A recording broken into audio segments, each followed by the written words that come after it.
जरा सोचिए, आज सुबह से अब तक हम सब कितने छोटे बड़े फैसले लेते हैं। क्या देखना है, कौन सा गाना सुनना है, या फिर ऑफिस जाने के लिए कौन सा रास्ता लेना है ना?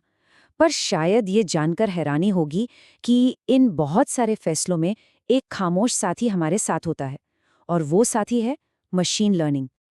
एआई, मशीन लर्निंग, ये शब्द हम सब हर जगह सुनते हैं, है ना? पर इसका मतलब क्या है? मतलब असल में एक मशीन सीखती कैसे है? ये एक बड़ा सवाल है। तो चलिए आज इसी पहेली को सुलझाने की कोशिश करते हैं।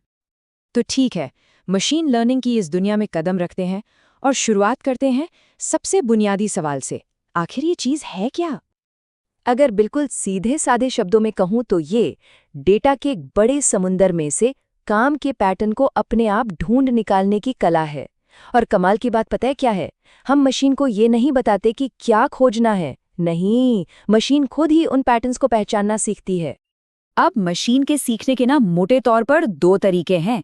पहला है सुपरवाइज्ड लर्निंग। इसे ऐसे समझिए जैसे किसी बच्चे को फ्लैश कार्ड से सिखाया जा रहा हो। हर कार्ड पर एक तस्वीर है और उसके पीछे उसका नाम लिखा है, मतलब जवाब पहले से पता है। और दूसरा तरीका है अनसुपरवाइज्ड लर्निंग। इसमें मशीन को बस बहुत सारे बिना लेबल वाले ब्लॉक्स का ढेर दे दिया जाता है और कहा जाता है, चलो अब तुम खुद ही इन्हें किसी तरह से जमाओ, इनमें कोई पैटर्न ढूंढो। तो सवाल ये है कि ये होता कैसे है? सोचिए, हम मशीन को ढेर सारा ट्रेनिंग डेटा देते हैं। ये ठीक वैसा ही है जैसे इम्तिहान की तैयारी के लिए बहुत सारी किताबें पढ़ना। इस डेटा को पढ़कर या कहीं कि प्रोसेस करके एल्गोरिदम सीखता है और एक मॉडल तैयार करता है। फिर जब उसके सामने कोई बिल्कुल नई अनदेखी चीज आती है तो वो अपनी उसी सीख के आधार पर एक अंदाजा लगाता है, एक भविष्यवाणी करता है। और ये सिलसिला यही खत्म नहीं होता। हर सही या गलत अंदाजे से मिले फीडबैक से वो मॉडल लगातार बेहतर और बेहतर होता जाता है। ठीक है, ये सब ऊपर ऊपर से सुनने में तो बड़ा सही लगता है, लेकिन पर्दे के पीछे असल में हो क्या रहा है, इसे समझने के लिए चलिए एक बहुत ही पॉपुलर एल्गोरिथम के अंदर झांक कर देखते हैं, जिसका नाम है डिसीजन ट्री। चलिए एक उदाहरण लेते हैं। मान लीजिए एक बैंक का एल्गोरिदम है जिसे ये पता लगाना है कि कोई कस्टमर लोन वापस चुका पाएगा या नहीं। तो उसे बहुत सारा पुराना डेटा दिया जाता है, जैसे कस्टमर की उम्र क्या है, लोन कितना बड़ा है, और सबसे ज़रूरी पिछला नतीजा क्या रहा, मतलब उसने डिफ़ॉल्ट किया था या नहीं। अब एक एल्गोरिदम इस डेटा को देखकर सोचता कैसे है? इसे समझने के लिए हम एक बहुत ही आसान सा उदाहरण लेंगे। और ये रहा एक डिसीजन ट्री। अब वो बैंक लोन वाला कॉम्प्लिकेटेड डेटा भूल जाइए। इसे समझने के लिए ये सिंपल सा उदाहरण देखते हैं। ये ट्री और कुछ नहीं, बस हाँ या नहीं में जवाब दिए जाने वाले सवालों की एक सीरीज है। जैसे, क्या बालों की लंबाई 5 इंच से ज्यादा है? हाँ या नहीं? अच्छा, क्या वजन 55 किलो से ज्यादा है? हाँ या नहीं? हर सवाल का जवाब उसे एक फाइनल नतीजे के और करीब ले जाता है। लेकिन यहाँ सबसे बड़ा सवाल ये है कि ट्री ये कैसे तय करता है कि पहले कौन सा सवाल पूछना है? और यहीं पर असली गणित का जादू शुरू होता है। ये एक चीज मापता है जिसे एंट्रोपी कहते हैं। एंट्रोपी का मतलब है डेटा में कितनी गड़बड़ी या कंफ्यूजन है। फिर ये हर सवाल के लिए इंफॉर्मेशन गेन कैलकुलेट करता है, मतलब कौन सा सवाल पूछने से ये कंफ्यूजन सबसे ज्यादा कम होगा। बस एल्गोरिदम का एक ही मकसद है, हमेशा वो सवाल पहले पूछो जो सबसे जल्दी और सबसे साफ जवाब की तरफ ले जाए। तो ये तो हुई थ्योरी की बात।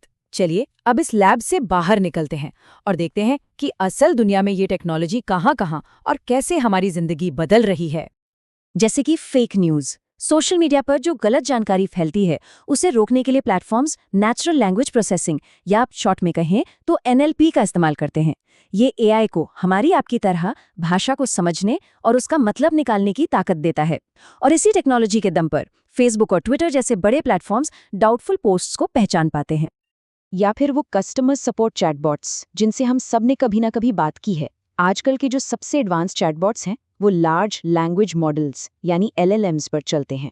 ये एक बहुत बड़े नॉलेज बेस का इस्तेमाल करके हमारे सवालों के सबसे सटीक जवाब ढूंढने की कोशिश करते हैं ताकि मदद फौरन मिल सके। और मेडिकल फील्ड में तो इसका असर सच में जिंदगियां बदल रहा है। सोचिए, एक मॉडल को हजारों एमआरआई स्कैन्स को एनालाइज करके ये पहचानने की ट्रेनिंग दी जाती है कि किसी स्कैन में ट्यूमर है या नहीं। ये टेक्नोलॉजी डॉक्टरों की मदद करके सचमुच जानें बचा सकती है। और कुछ इसी तरह से कंप्यूटर विजन काम करता है। मशीन किसी तस्वीर को हमारी तरह नहीं बल्कि पिक्सेल्स के एक कलेक्शन के तौर पर देखती है और फिर वो उन पिक्सेल्स में चेहरे, गाड़ियां या किसी और चीज के पैटर्न पहचानना सीखती है। और ये काम वो इंसानी नजर से कई ज्यादा तेज और कई बड़े स्केल पर कर सकती है। लेकिन जितनी शक्तिशाली ये टेक्नोलॉजी है उतनी ही गंभीर इसके साथ जुड़ी चुनौतियां भी हैं और इन पर बात करना बहुत बहुत जरूरी है। अक्सर एक बहुत बड़ी गलतफहमी होती है। जैसा कि इस कोट में कहा गया है, हमें लगता है कि मशीनें हैं तो ऑब्जेक्टिव होंगी, निष्पक्ष होंगी, कोई भेदभाव नहीं करेंगी। लेकिन सच इससे बिल्कुल अलग है। एआई सिस्टम जिस डेटा पर सीखते हैं, अगर उसी में इंसानी भेदभाव और पूर्वाग्रह मौजूद हैं, तो वो न सिर्फ उसे सीखते हैं बल्कि कई बार उसे और ज्यादा बढ़ा चढ़ा के दिखाते हैं। फिर एक और बहुत बड़ी चुनौती है एआई ब्लैक बॉक्स प्रॉब्लम। कई बार क्या होता है कि एक बहुत कॉम्प्लेक्स एल्गोरिथम कोई फैसला तो ले लेता है, पर यह जानना लगभग नामुमकिन हो जाता है कि उसने वो फैसला क्यों लिया, वो अपने नतीजे पर पहुंचा कैसे। और जब हम ये क्यों ही नहीं समझ सकते, तो हम उस सिस्टम पर भरोसा कैसे करें, खासकर तब जब फैसले हमारी जिंदगी से जुड़े हों। और इसी से जुड़ते हैं कुछ बड़े नैतिक सवाल। ये इतने बड़े हैं कि यूरोपियन पार्लियामेंट तक इन पर चर्चा कर रही है। हमारे डेटा का क्या हो रहा है, हमारी प्राइवेसी का क्या हमारे नौकरियां खतरे में हैं? इतनी बड़ी ताकत आखिर किन के हाथों में जा रही है? और सबसे जरूरी सवाल, जब कुछ गलत हो जाता है तो इसकी जवाबदेही किसकी होगी? और यही सवाल हमें सबसे मुश्किल हिस्से पर ले आता है। जब कोई एआई सिस्टम गलती करता है तो जिम्मेदार कौन है?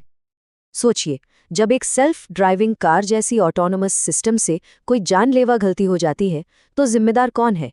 वो जिसने उसे बनाया यानी प्रोग्रामर, वो जिसका वो सिस्टम है यानी मालिक, या खुद मशीन? इसी मुश्किल को एक्सपर्ट्स रिस्पॉन्सिबिलिटी गैप या जिम्मेदारी का अंतर कहते हैं। ये वो सिचुएशन है जब एआई अपने अनुभवों से सीखते सीखते इतना बदल जाता है कि उसे बनाने वाला भी उसके अगले कदम का अंदाजा नहीं लगा सकता।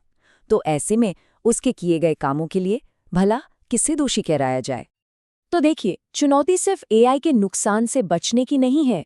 जैसा कि यूनिवर्सिटी कॉलेज लंदन के जैक स्टिल्गो पूछते हैं, असली सवाल ये है कि हम ये सिस्टम किसके लिए बना रहे हैं? क्या हम ऐसे सिस्टम डिजाइन कर सकते हैं जो समाज के सबसे गरीब लोगों की जरूरतों को पूरा करे? ये एक चॉइस है, एक विकल्प है। हमें चुनना होगा कि ये टेक्नोलॉजी किसकी सेवा करेगी। तो आखिर में ये सारी बातचीत हमें एक बहुत ही गहरे सवाल पर लाकर छोड़ देती है। जैसे जैसे हम इन सीखने वाली मशीनों को बना रहे हैं, हम असल में उन्हें अपने बारे में क्या सिखा रहे हैं? हमारे अपने मूल्य, हमारे अच्छे बुरे पूर्वाग्रह, हमारी प्राथमिकताएं, सब कुछ उस कोड का हिस्सा बन रहा है जो आने वाले कल को, हमारे भविष्य को आकार देगा।